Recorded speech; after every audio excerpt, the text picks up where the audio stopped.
Hello dear students, in the sequence of class 11 accountancy आज इस video में हम लोग डिस्कस करने जा रहे हैं about the definition of accounting. Yes, definition ही तो है, क्रैम ही तो करना है, बट इस पे डिस्कस करने की क्या रिक्वायरमेंट है। मे बी आप लोगों के माइंड में ये चीज हो, बट यस, डेफिनेशन क्रैम करने रिक्वायर्ड होती है, बट द पॉइंट इज कि उसको कंसेप्ट क्लैरिटी के साथ समझा भी जा सकता है सो डैट आपको जो है क्रैम ना करना पड़े।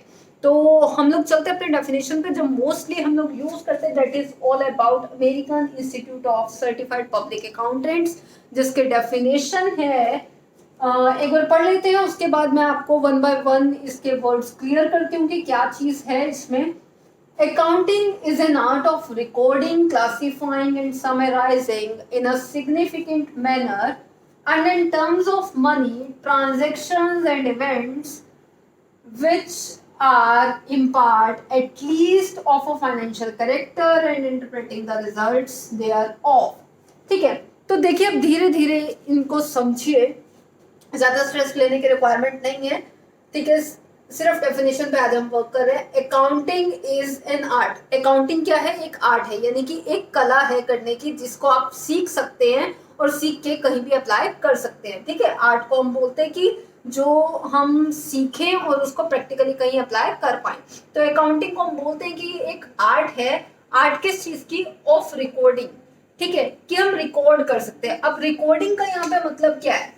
रिकॉर्डिंग का यहाँ पे मतलब है कि कोई भी बिजनेस में लेन देन होगा, यानी कि कोई भी अगर बिजनेस में आपकी ट्रांजेक्शन होगी तो उसको रिकॉर्ड करना। और यहाँ पे जो हम रिकॉर्ड करते हैं, हमारी एक बुक का नाम आप आगे पढ़ेंगे, डेट इज जर्नल। जर्नल बोलते हैं इसको, जिस बुक में आपकी रिकॉर्डिंग की जाती है, यानी कि किसी भी तरह की कोई भी एक्टिविटी हो रही है आपके बिजनेस में, मनी टर्म्स में अगर वो है, ठीक है, तो आप उसको रिकॉर्ड करते हैं। बेशक वो सेल से रिलेटेड है, बेशक वो परचेज से रिलेटेड है, क्रेडिट पे लिया है या फिर क्रेडिट पे दिया है, यानी कि उधार लिया या उधार दिया।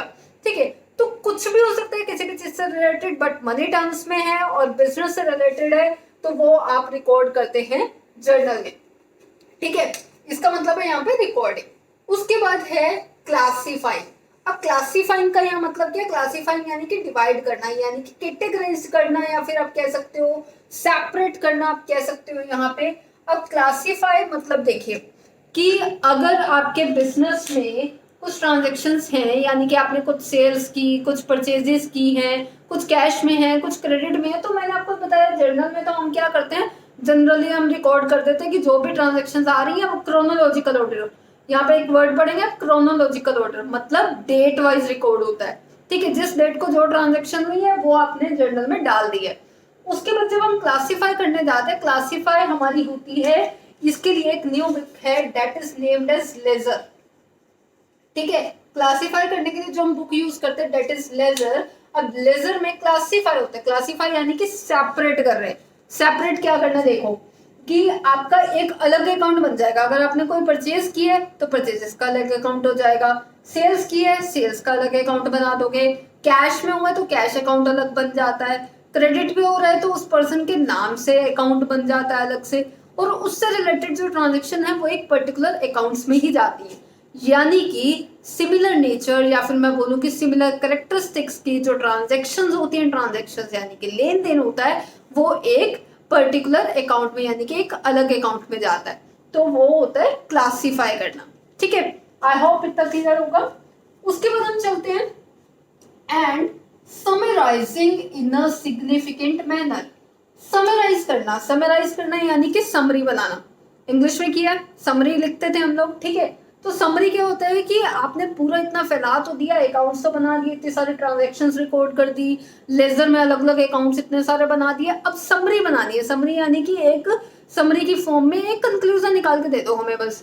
ठीक है, तो वो जो समरी है वो बनाने के लिए हमारे पास ट्रायल बैलेंस जो है हम यूज करते हैं, डेट इज ऑल्सो स्टेटमेंट जो हम यूज कर रहे हैं, ट्रायल बैलेंस।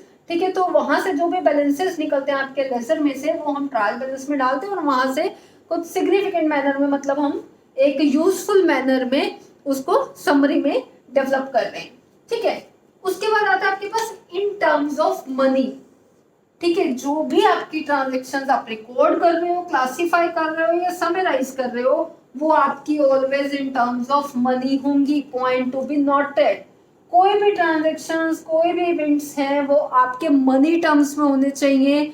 अगर वो आपके मनी टर्म्स में नहीं है तो आप रिकॉर्ड नहीं कर सकते हो। इसका एक छोटा सा एग्जांपल मैं आप लोगों को बताती हूँ।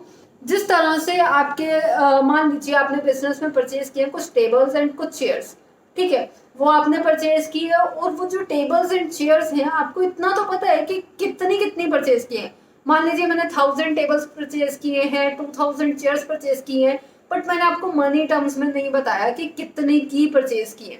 यस, अगर आपको ये नहीं पता है तो मनी टर्म्स में अगर नहीं पता है तो वो आप रिकॉर्ड नहीं कर सकते हैं, बिकॉज रिकॉर्डिंग के लिए आपको मनी टर्म्स में वो ट्रांजेक्शन्स पता होनी चाहिए। अगर नहीं पता है यू कांट रिकॉर्ड दैट, तो वो exactly in terms of money होनी चाहिए रिकॉर्ड करने के लिए।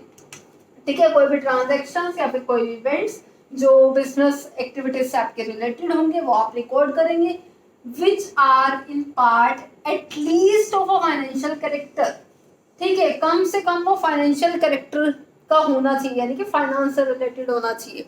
बात कहीं ना कहीं आप सोचोगे कि इसी से रिलेट करती है, yes it is related somewhere, but यहाँ पे मैं आपको बता रही हूँ कि मान लीजिए एक छोटा सा एग्जांपल लेते हैं हम फाइनेंशियल कैरेक्टर का भी। आपके बिजनेस में मतलब सब कुछ अच्छा चल रहा था, बट कुछ ऐसा हुआ जिससे आपके एम्प्लॉयज़ हैं वो नाराज़ हो गए हैं और उन्होंने स्ट्राइक्स कर दी हैं, लॉकआउट्स हो गए हैं आपके, एंड इन दैट केस आपकी जो प्रोडक्शन है उस पर इम्पेक्ट पड़ा। यस, प्रोडक्शन है, इम्पेक्ट पड़ेगा, बहुत ज़्यादा पड़ेगा। ठीक है, आपका बहुत ज़्यादा लॉसेज हो सकते हैं, बट इवन देन वो लॉसेज जो हैं आपके फाइनेंशियल कैरेक्टर में नहीं है, यानी कि वो मनी टर्म्स में नहीं है, तो आप रिकॉर्ड नहीं कर सकते। ऑल्दो उस डिस्प्यूट से, उस लड़ाई से आपको प्रॉब्लम बहुत हुई है, आपके बिजनेस पे बहुत ज़्यादा इम्पेक्ट पड़ा है, बट वो फाइनेंशियल कैरेक्टर में नहीं है, तो इन दैट केस आप वो रिकॉर्ड नहीं कर सकते हैं। तो आपकी जो भी ट्रांजेक्शन और इवेंट्स होने चाहिए वो एटलीस्ट फाइनेंशियल कैरेक्टर में होनी चाहिए।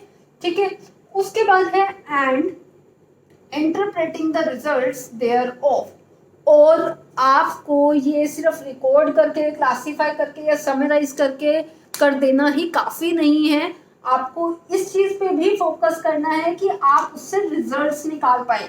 यस, आप क्योंकि ये सारा प्रोसेस कर ही क्यों रहे हैं, प्रोसेस क्यों कर रहे हैं, क्योंकि आपको डिसीजन लेना है अपने बिजनेस में, डिफरेंट एक्टिविटीज आपने करनी है या नहीं करनी है या किस हद तक करनी है, तो वो जो डिसीजन मेकिंग के लिए आपको ये सारे अकाउंट्स जो आप यूज कर रहे हो वो डिसीजन मेकिंग में हेल्प करेंगे। ठीक है, तो उन अकाउंट से आप इंटरप्रेट कर रहे हो, यानी कि एनालाइज कर रहे हो, चेकआउट कर रहे हो और वहां से एक मीनिंगफुल रिजल्ट्स निकाल रहे हो जो कि आपकी अकाउंट्स हेल्प करने वाली है। So it was all about accountings definition. एक बार दोबारा इसको पढ़कर देखिए, आई गेस अब बहुत सी चीजें आप लोगों को क्लियर हो गई होंगी। क्रैम करने की रिक्वायरमेंट नहीं है, प्लीज डोंट डू क्रैमिंग। अभी आपकी स्टार्टिंग है, अगर अभी से क्रैमिंग स्टार्ट कर दी तो फुल लाइफ क्रैम ही करते रह जाओगे, कंसेप्ट क्लैरिटी कभी नहीं आएगी, तो समझ के कीजिएगा। Accounting is an art of recording, classifying, summarising in a significant manner in terms of money, transactions and events which are in part at least of a financial character and interpreting the results thereof. Okay, so देखते रहिए, all the very best, thank you. अभी तक के लिए इतना ही, next video में हम आएंगे क्लास 11 के नेक्स्ट टॉपिक के साथ, तो तब तक आप इस पे फोकस कीजिए और थोड़ा सा इसको अंडरस्टैंड करने की कोशिश कीजिए, बट क्रैम मत कीजिएगा, point to be noted. Thank you.